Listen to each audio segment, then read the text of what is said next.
ভাইরা, আপনার একটা কথা বুঝিয়ে বলি। জিরেমিয়র 45 অধ্যায় 3 পদের মধ্যে ঈশ্বর তাকে বারুক যা বলেছিলেন তা প্রকাশ করেন, কারণ তিনি তার দাস ছিলেন। এটি পরে তুমি বলিয়াছ, হায় হায়, ধিক আমাকে, কেননা সদাপ্রভু আমার ব্যথারূপে দুঃখ যোগ করিয়াছেন। আমি কোকাজিতে কয়েতে শান্ত হইয়াছি, কিছুমাত্র বিশ্রাম পাইতেছি না। আর ঈশ্বরের উত্তর দিলেন 4 পদে, তুমি তাহাকে এই কথা বলো। সদাপ্রভু এই কথা কহেন, দেখো, আমি যা গাঁথিয়াছি তাহা আমি ভাঙিয়া ফেলিব, যা রোপণ করিয়াছি তা উৎপাদন করিব, আর এই সমগ্র দেশে উহা করিব।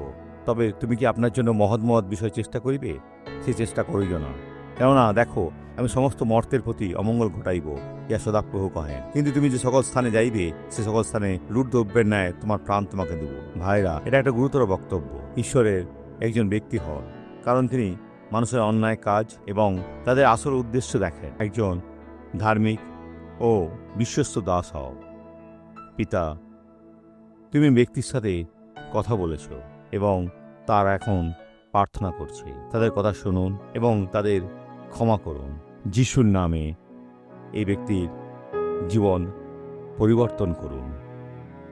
আমেন। ঈশ্বর আপনার মঙ্গল করুন।